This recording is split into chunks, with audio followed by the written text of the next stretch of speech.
Good morning and welcome to Green Dragon Temple.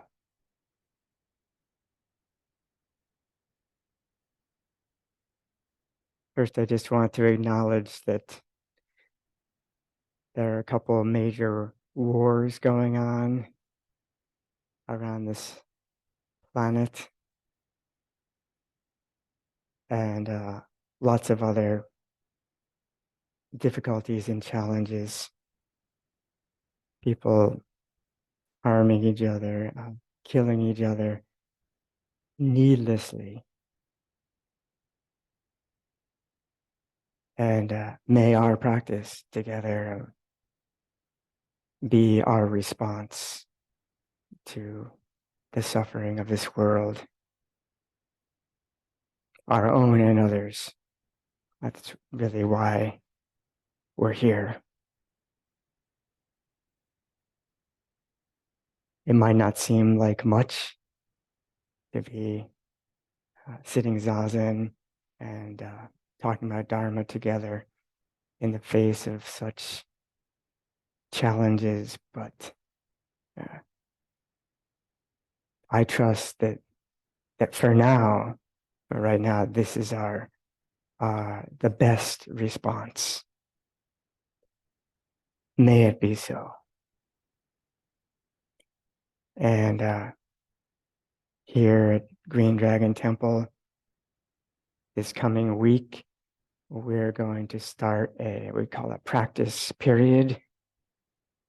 We're hopefully already practicing here, but we'll have a period of more maybe intensified formal practice of Zen, more Zazen, more Dharma discussions, more wholehearted engagement in the way for the benefit of all beings. And there's various events in this practice period. You all are welcome to attend. There's a couple sesshin retreats, one-day sittings, half-day sittings, Sunday talks, and so on. Please enjoy this offering of practice period the next couple of months. Finish off this year.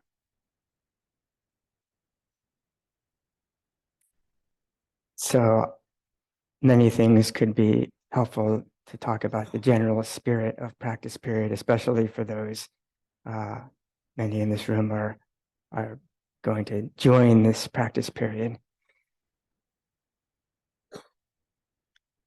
But today I thought to bring up this old Zen story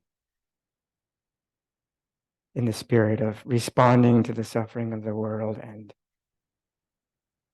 how to practice during a so-called practice period.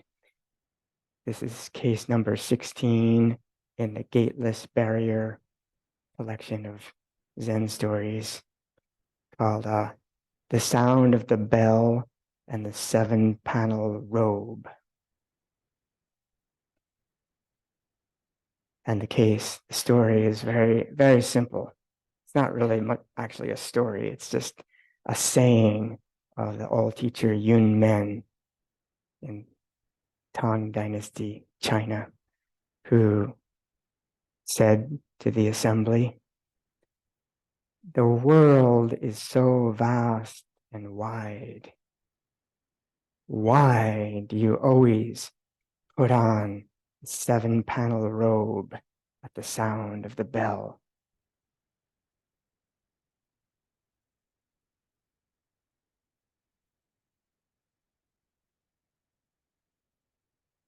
In a Zen temple like this, there's various bells and boards and other signals throughout the day that call the assembly to the next event.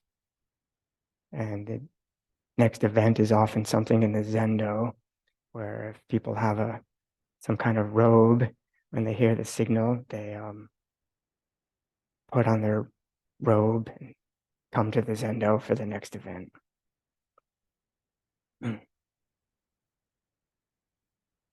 or at the end of morning zazen, in the pre-dawn stillness, we start sounding all these different instruments. There's a drum and a little bell and a board and more bells and then another little bell. And at this one final little bell, if people have one of these traditional robes like this, they'll take the robe out and they'll put it on their head and pay homage to the Buddha's robe and put it on,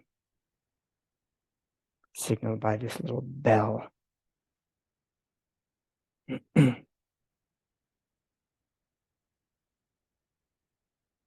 Priests have a 7-panel robe made of these scraps of cloth, and lay people who've received the precepts have these 5-panel robes called rakasus, and you're all welcome to take refuge in Buddha and formally receive the precepts and sew a robe like that. And today when I heard the bell, I put on, this is a 9-panel robe, but it just seemed like that the appropriate response, because the 9-panel robe is for giving Dharma talks. Everything's kind of like set up in Zen. There's not much, not too much choice, it seems. There's a tradition and a form for everything. And when the bell rings, we just follow the form and do the next thing. I don't know about this, but maybe, why didn't he just say put on the robe? Why did he say the 7-panel robe? Maybe there's some allusion to the 7 days in the week. Always, day after day throughout the week, day after day, hour after hour, we just respond to the bell.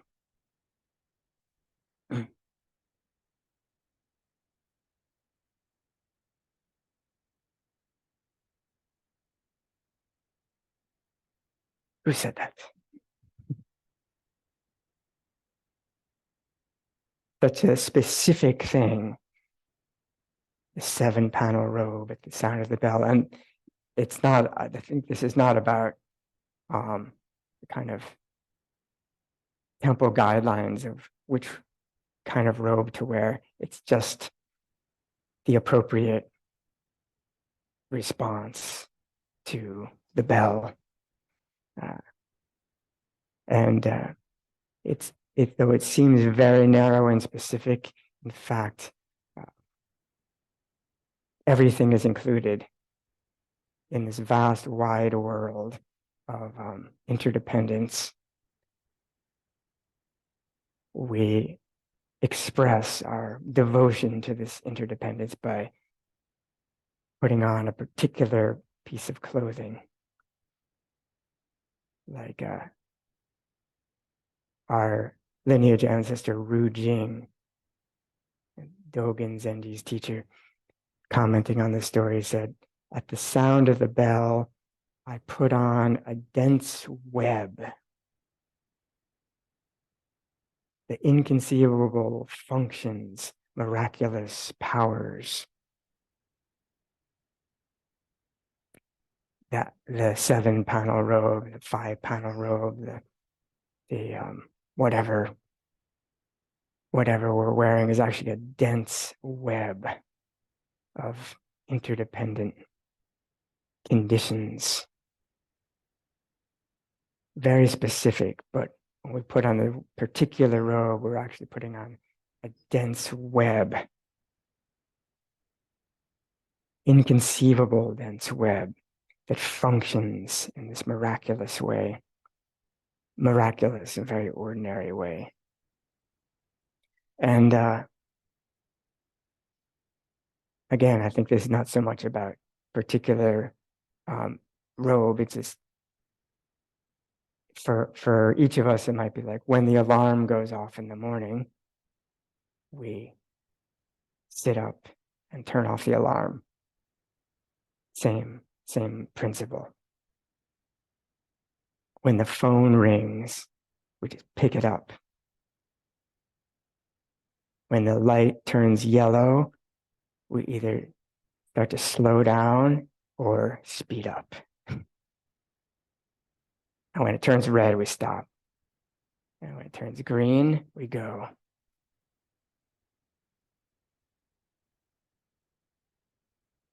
And this is the principle of the inconceivable, miraculous principle of Zen practice during practice period and all the time. Our life is like this, right? It's a series of bells or, calls, appointments, time to do the next thing. And we can wonder about whether we should or not, or whether we want to or not, or just respond. In this kind of Zen temple context, it's nice because it's all just set up for us. The bell rings. You might be the one ringing the bell, which means you have to maybe set another bell before you ring the bell, so you can get up and ring the bell for everybody else. And then we don't really have to wonder what to do. That's the beauty of it, of a practice period, particularly. You almost don't need to decide anything for the next 2 months, those of you in the practice period. It makes it much easier, I think, to live in this mode of practice period if we don't actually decide anything. Just the bell rings and we respond. Or somebody asks us to do something, we respond. We simplify our lives in this way. And for all of you who aren't living here at Green Gulch, you can, of course, when the phone rings, pick it up.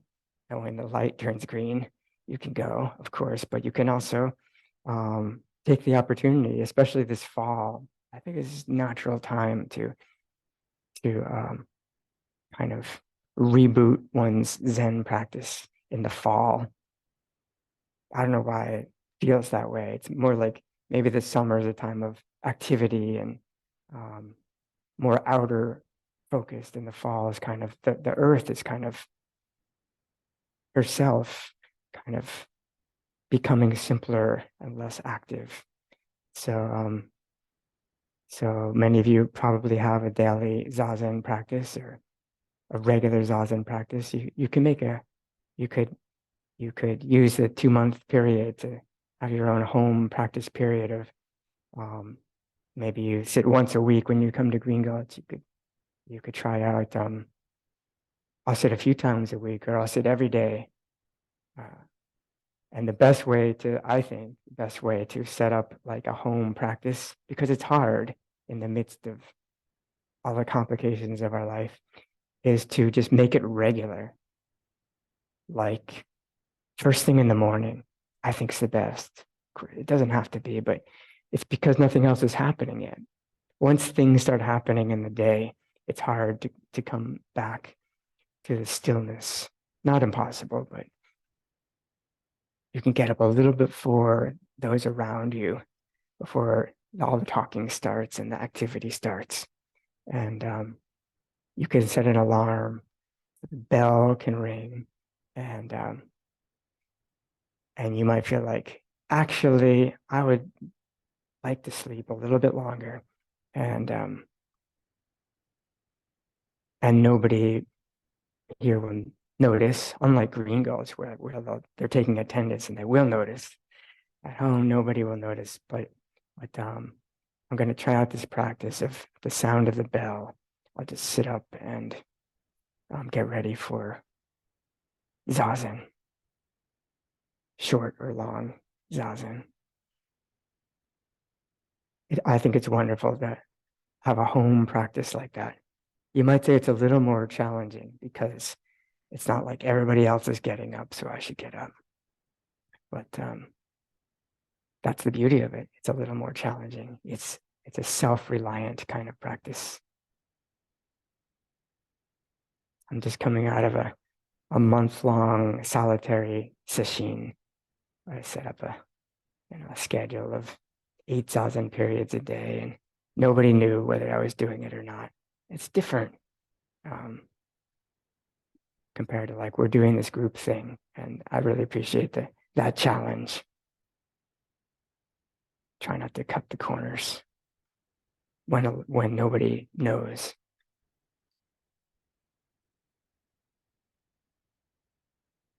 So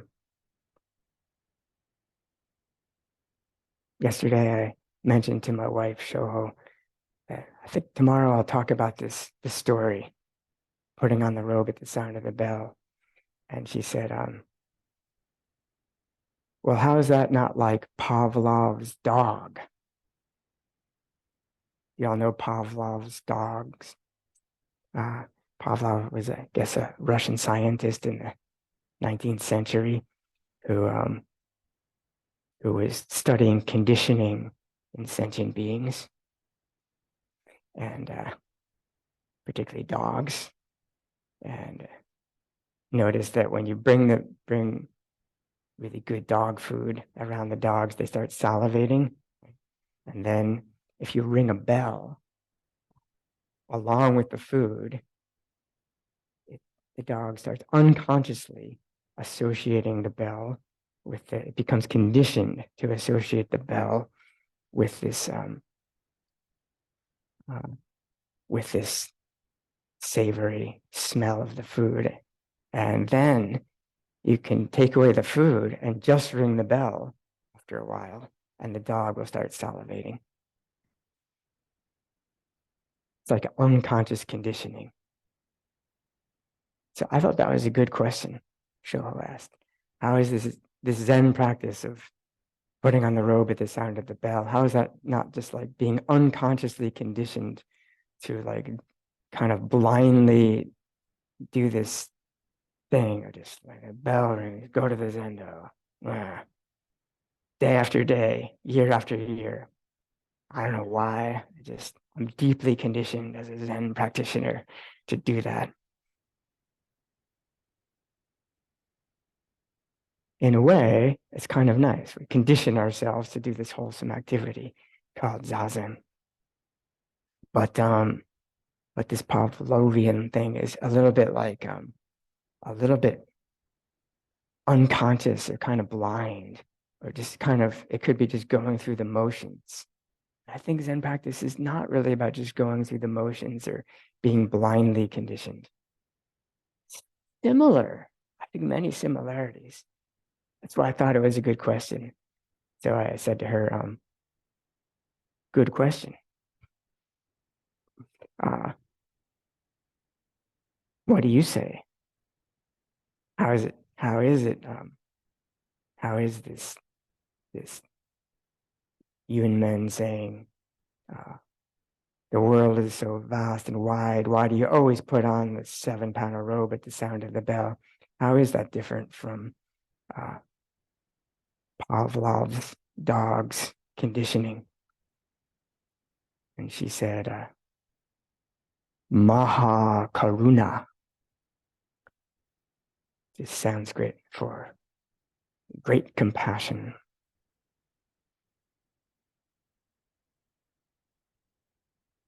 If we have a bodhisattva vow to start with, and we can renew it again and again. Why are we even here in the first place? Maha Karuna. We're doing this very kind of narrow, specific, formal practice of putting on a particular piece of clothing and a particular sound in the spirit of great compassion. We want to make these ordinary, simple activities into a gift for everyone, including ourselves and everyone we're practicing with. And everyone we're practicing with is ultimately the entire universe. Almost like the spirit of this conditioned response, the spirit of just do it, which is another summary of Zen practice. What's Zen practice? Just do it. Especially practice period. What's practice period? How do you practice during practice period? Just do it. But what about this, that? Just do it means like when the bell rings. I wonder if I go now. I'm a little bit tired. No. Just do it. But this is like, there could be lots of just do it. That might not be so helpful. When somebody says, just pick up your gun and take it to the front line. There's all kinds of questionable activities to just do. But and even like salivate at the sound of the bell, at the sound of the bell, is somewhat questionable too. But if we arouse the spirit of great compassion, the wish that our practice be a benefit to everyone, that kind of sets the stage. It sets the tone. It infuses all these kind of conditioned responses with this spirit or intention. This makes Zen practice a little different from conditioning of Pavlov's dogs.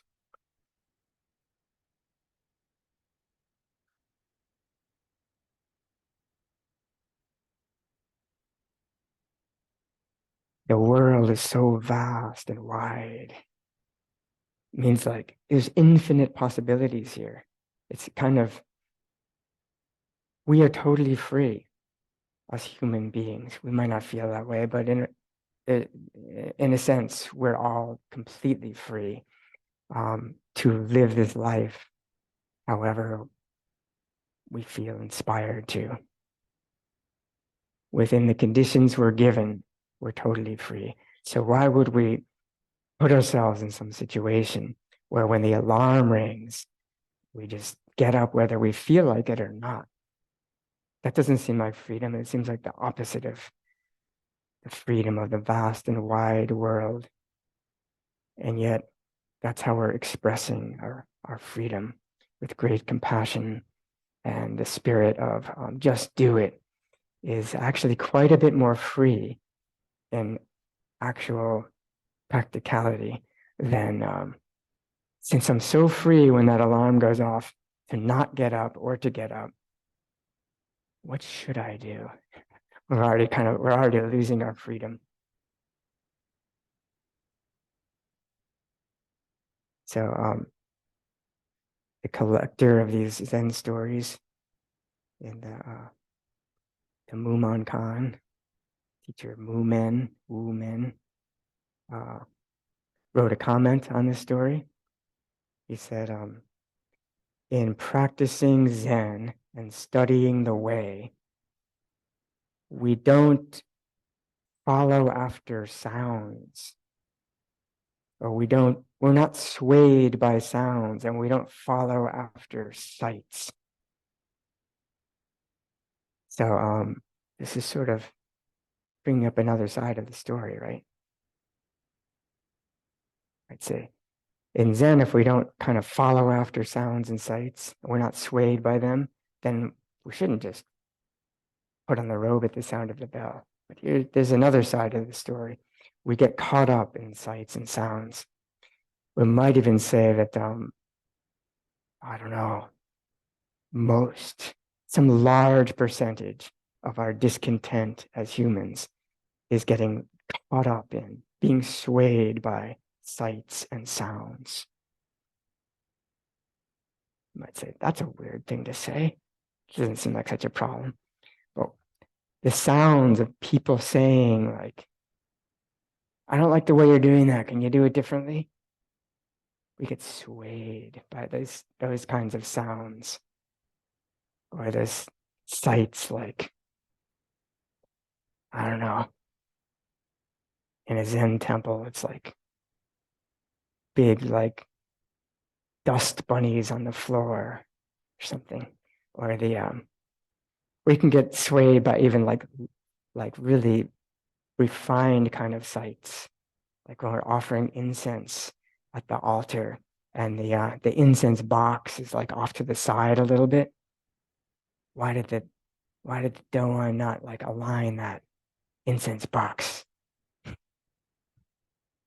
can get the Zen practitioners can get swayed by things like that.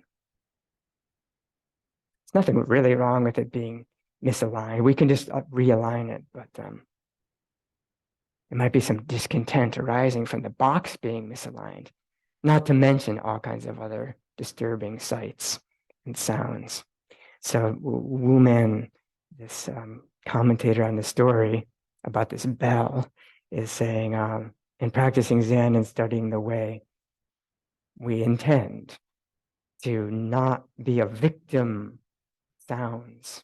It's another way it's translated. And not to follow after, get caught up in sights. And regarding sights and sounds, you may actually have some realization when seeing a sight, or you might illuminate the mind when hearing a sound. But that's just like an ordinary matter. And I think here he's referring to these Zen stories, like one time a Zen practitioner in old China was sweeping the garden, and a pebble from the broom hit a piece of bamboo, and it went. And because he wasn't caught up in that sound, the sound just struck him to the marrow, and he was awakened hearing the sound. He disappeared into the sound. And another Zen ancestor was walking in the mountains and saw a peach blossom just opened. And on seeing this color, he awakened to the way. So there are these sounds of awakening when hearing sound, these stories of of awakening when hearing sounds and seeing sights. And so Wu Men says, if we're not victims of sound and caught up in sights, we can have this kind of awakening to sights and sounds. But then he says, but that's just an ordinary thing. That's like, so what?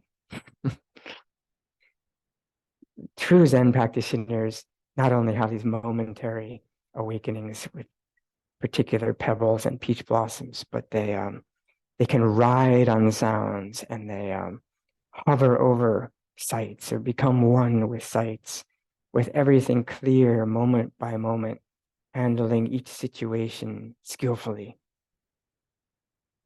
So I think this would be like relating to sights and sounds in a way where we're not separating from them, and we're not generating a self in relation to them in a big way, and ultimately in a little way.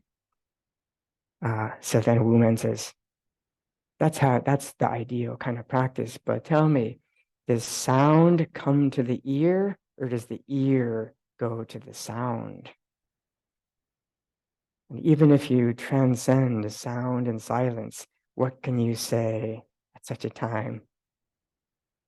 If you hear with the ear, it's hard to understand. But if you hear with the eye, this is true intimacy.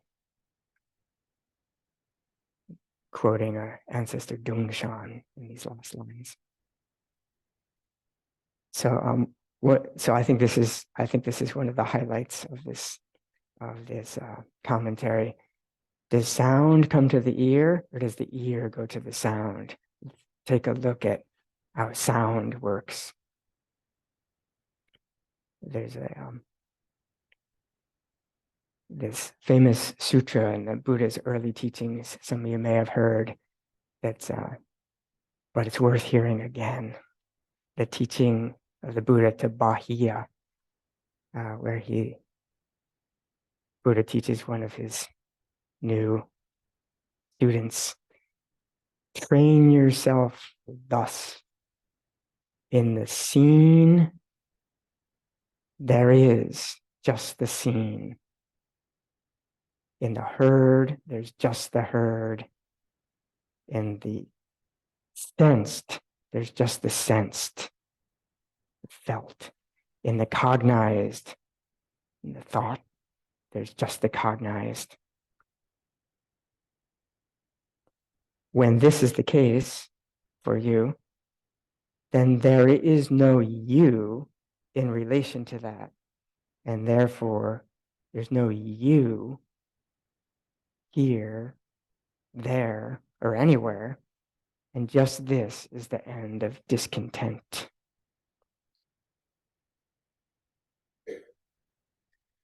This business of discontent is seems to be based on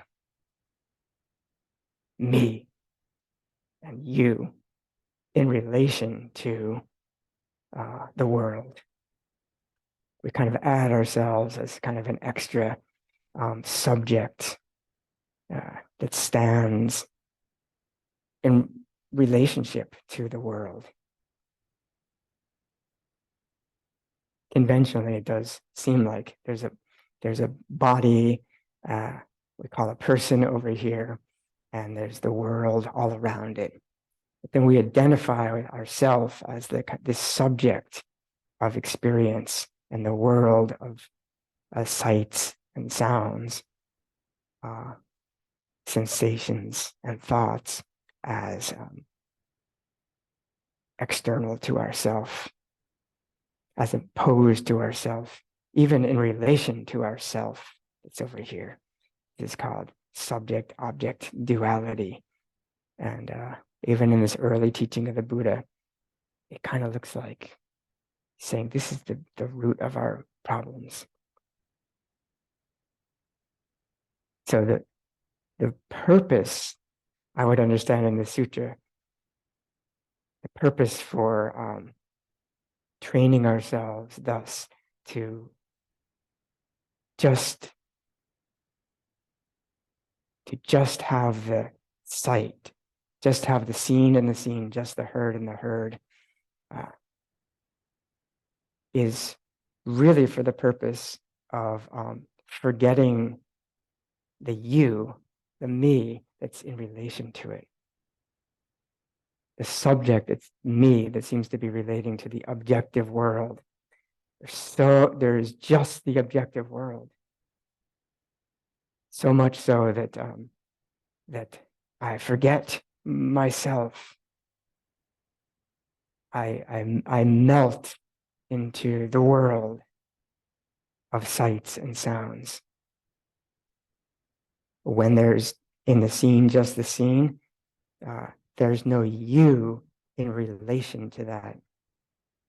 And therefore, there's no you anywhere. There's no you over here, over there, or anywhere. And this no you is the end of discontent.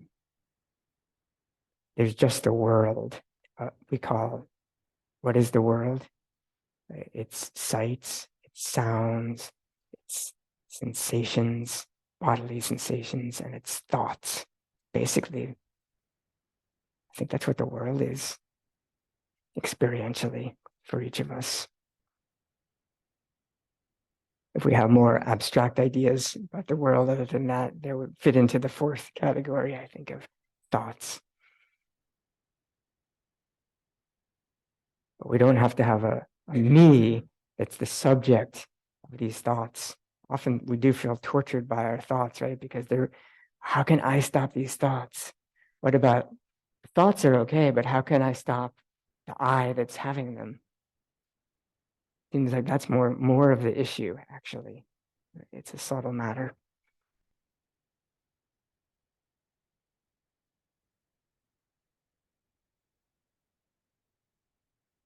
Like Dogen Zenji says, to carry yourself forward, to carry your subjective self forward and practice and verify the world of myriad sights and sounds is delusion.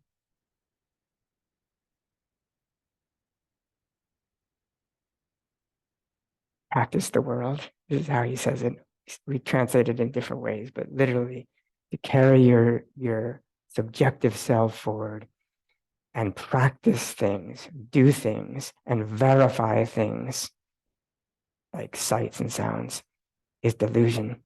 But these myriad things of the world, these myriad sights and sounds, these myriad sensations and thoughts, coming forward and practicing and verifying your true self is so-called awakening, according to Dogen. I think it's his commentary on the Bahia Sutra.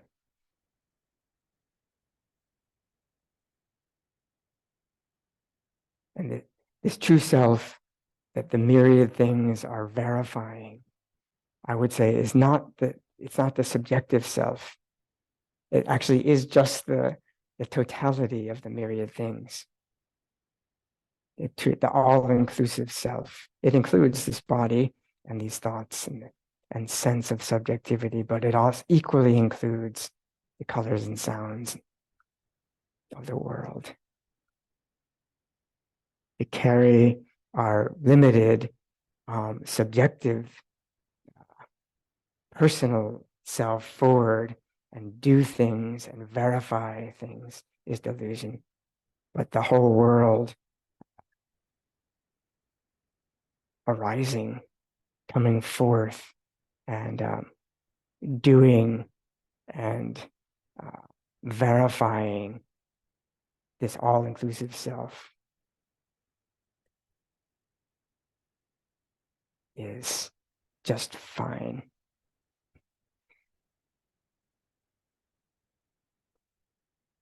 This is the realm where the sound of the bell is heard, and rather than like, I'm here in bed and now that alarm clock over there is ringing, so I'm going to get up and turn it off and see what I'll do next. It's the same situation, but more like there is no me in addition to the sound of the alarm going off, which might be challenging to practice this way, but it would make it much easier, I think, to get up at that point, because then we don't have that. I really don't feel so awake yet. Not time to get up. It's dark out there. But what if it's just the bell, and in the sound of the alarm bell, there's just the sound of the alarm bell. Then there's just the sound of the alarm bell. There's no me in relation to it.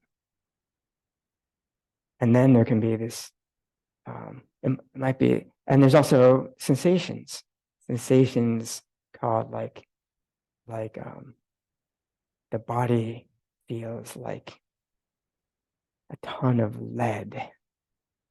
That could be an early morning sensation. It's so heavy. There's no way to drag it out of this bed. I think it would be humanly impossible.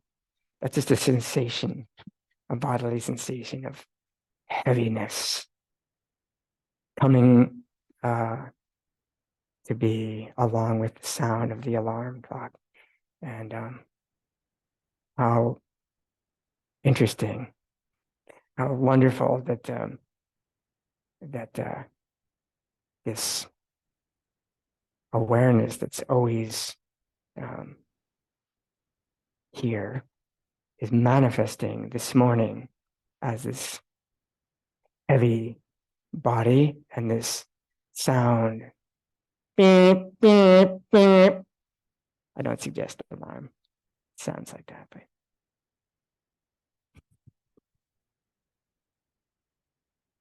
can put on you can set your alarm to play a Dharma song or something.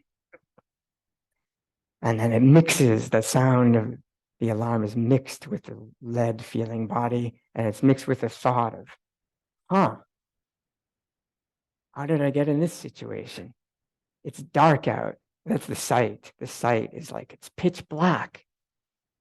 So we have sight, sound, sensation, and this thought of, how did I get in this situation? And then there's just this sight of dark room. There's just this sound of beep. There's just this sensation of, I thought there was a body here, but it actually feels like a ton of lead. And there's the thought, and there's just this sight, sound, sensation, and thought.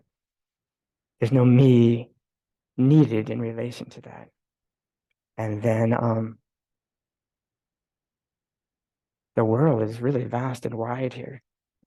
It includes all these sights and sounds and sensations and thoughts. And within that, based on Maha Karuna, great compassion, somehow a body can sit up and turn off that beeping. Because, as Dogen Zenji says, the mind that has been directly transmitted is one mind is all things. All things I would understand to be all sights, all sounds, all bodily sensations, and all thoughts. I think that kind of covers all things, pretty much, and various combinations of those. The mind that has been directly transmitted by the Zen ancestors is, quote, one mind is actually all things. All things are one mind, unquote. Mind is mountains, rivers, and earth, the sun, moon, and stars. Nothing can be added to or taken away from what is said here, Dogen says. The mountains, rivers, and earth mind is just the mountains, rivers, and earth.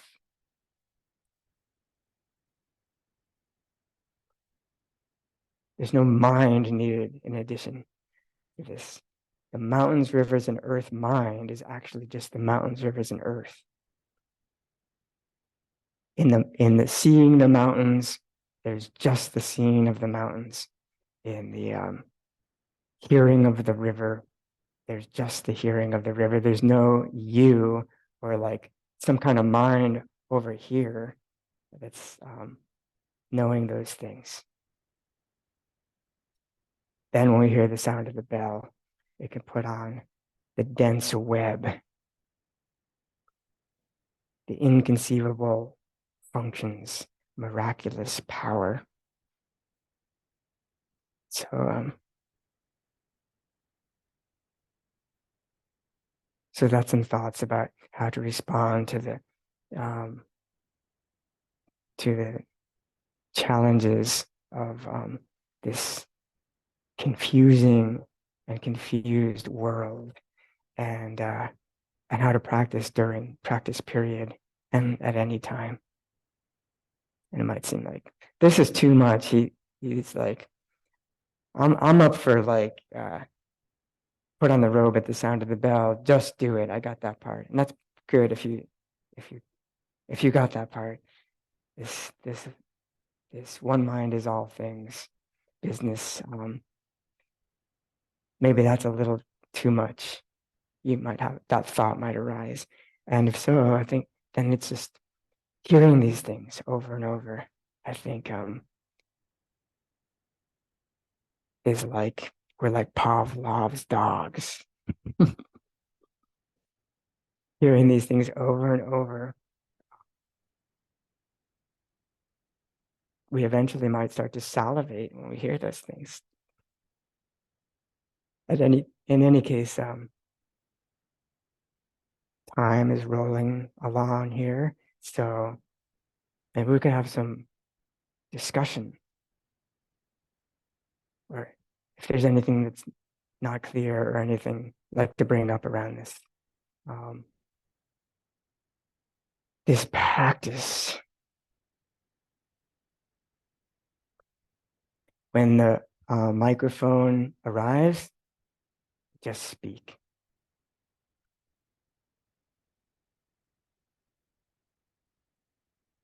When the question, when some words are brought up, I vow to just respond.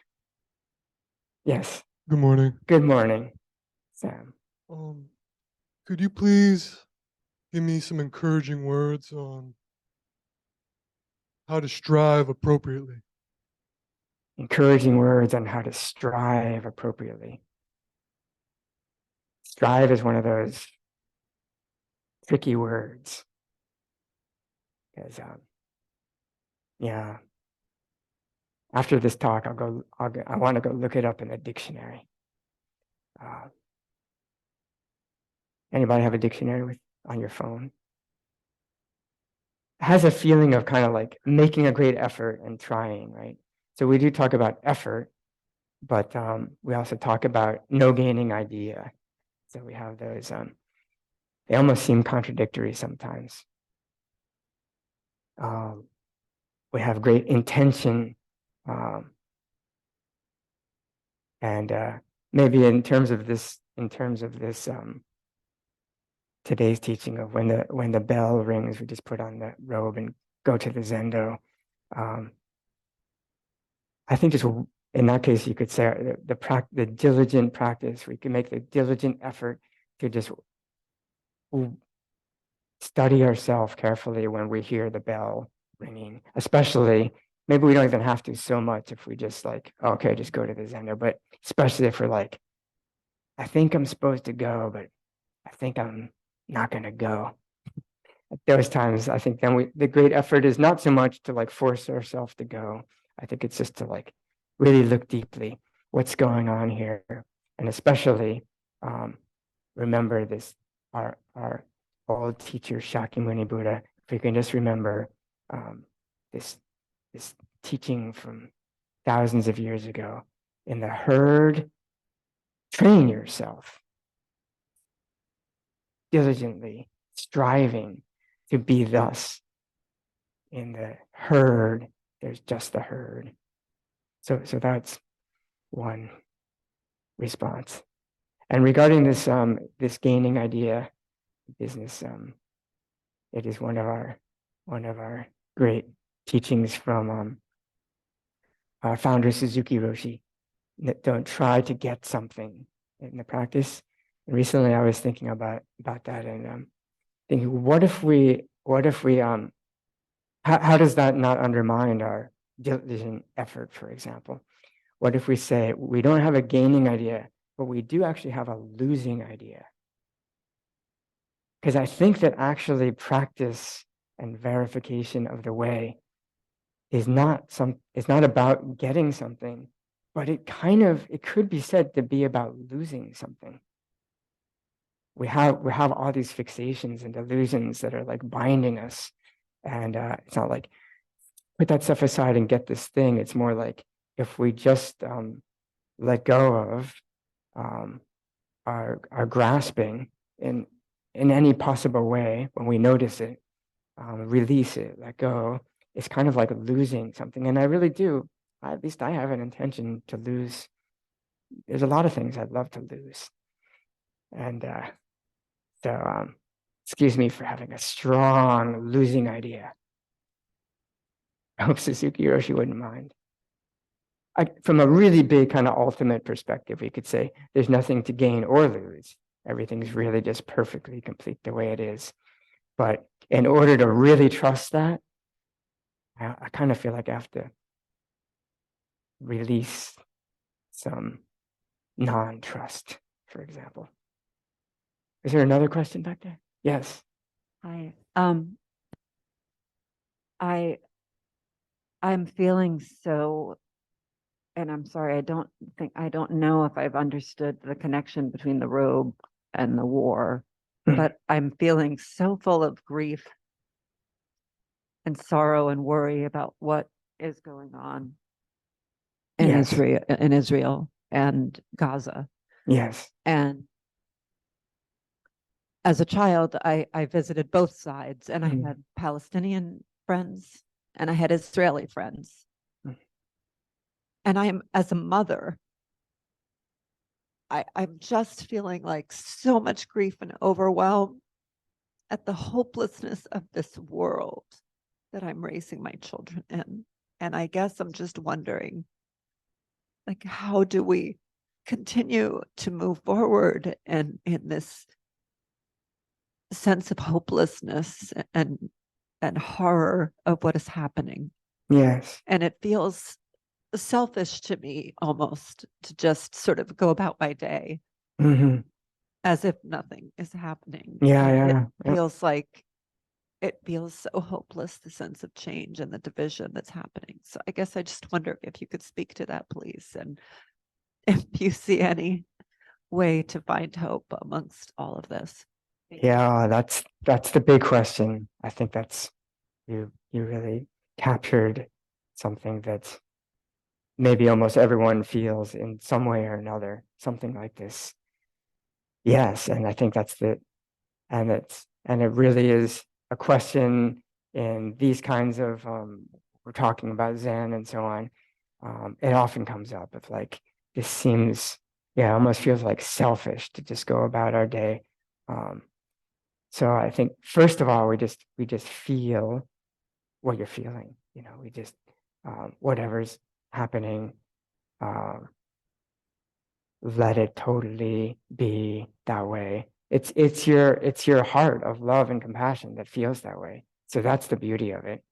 And then and then and then from that we feel like um, we maybe start adding stuff to that feeling, like I have to personally stop this war or something like this. So what can I do? I think naturally, how am I part of this whole situation? But and then we can feel helpless. And so that's why it may sound crazy, but I really do feel like everyone who's involved in those areas, actually in the war and all around the world, not directly involved, but tangentially involved, because we all are interdependent. How do we go through our day in a way that's we don't have to be constantly thinking about that, because that wouldn't necessarily help. But feel not denying it either, not trying to not think about it, but moment to moment, um, uh, letting go of our sense of the separate subjective self in whatever small way we can, which might just mean when the light turns green, we go. It's very simple. If we get too lost in like, I have to do something and it's almost selfish to drive forward when the light turns green, then I think we're actually maybe cause more harm. So all the various responses we might do, directly responding to the particular war, and indirectly responding by being peace. I think this is where the Zen practice comes in. We're not going to abandon the practice period and all go over to Israel. It probably wouldn't actually even be helpful. But can we actually, each of us, as much as we can, with great compassion, have the intention to be the peace that we want to see. And then it's a somewhat different perspective. Yes, it still seems maybe hopeless, but what can I do? I can be the peace that's our direct response in these little ways. And that's how we do it. And our little ways spread. And it's hard to trust that. It feels so small, right? It feels so insignificant. But at least from a political perspective, we might have a different way of talking about this. But from a Zen perspective, that's what I trust, is we're each trying to meet each other without causing little wars throughout the day. because big wars actually all start from little wars, and each of us can do our part.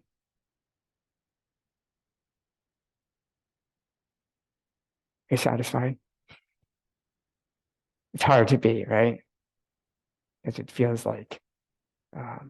Also, I would say about the hopelessness. Yes, I think there's many things, the wars and climate change, these things can seem hopeless. But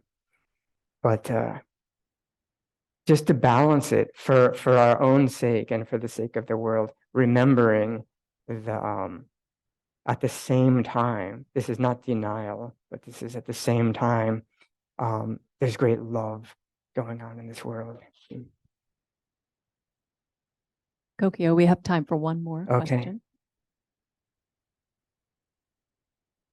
Good morning. Good morning. You know, when there's a form and it's a kind of a communal response to the form, Yes. and everyone as an individual is responding in a communal way, like that can be very comfort.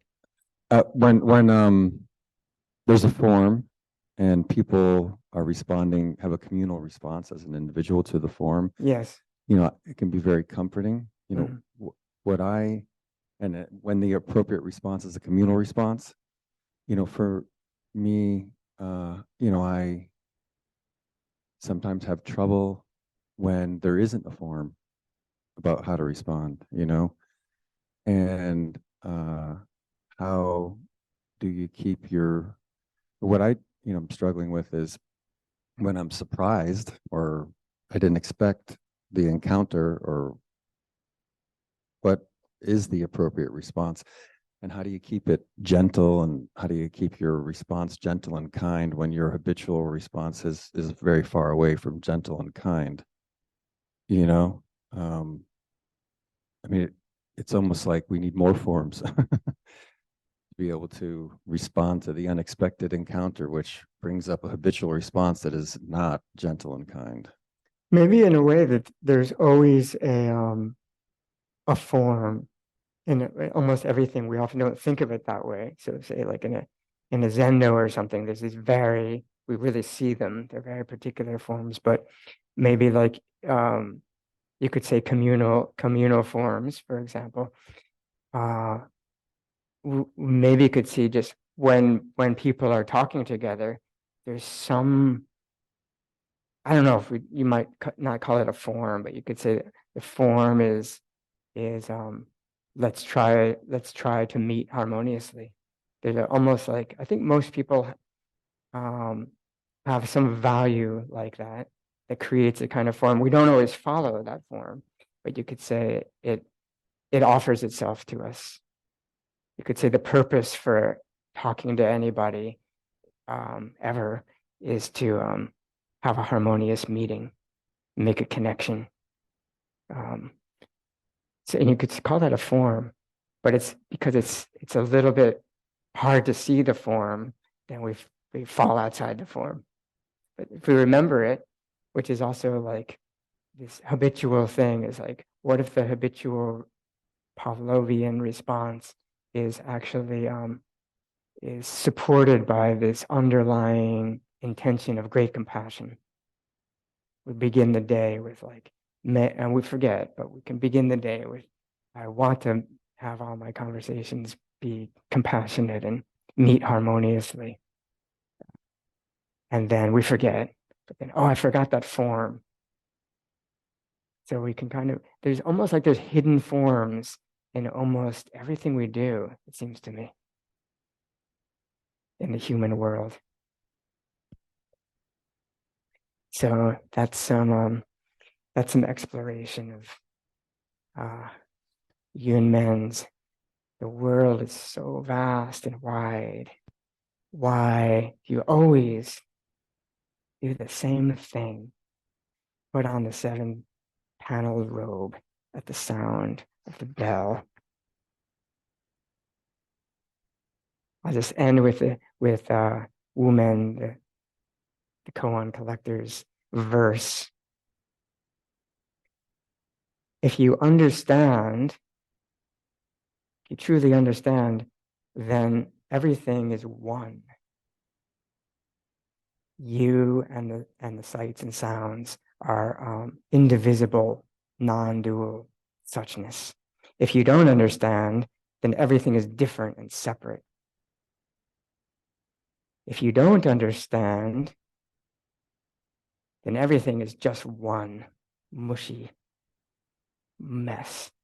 And if you do understand, everything is different and separate, beautifully expressing itself in its particularity and magnificent expressiveness. Thank you for your attention.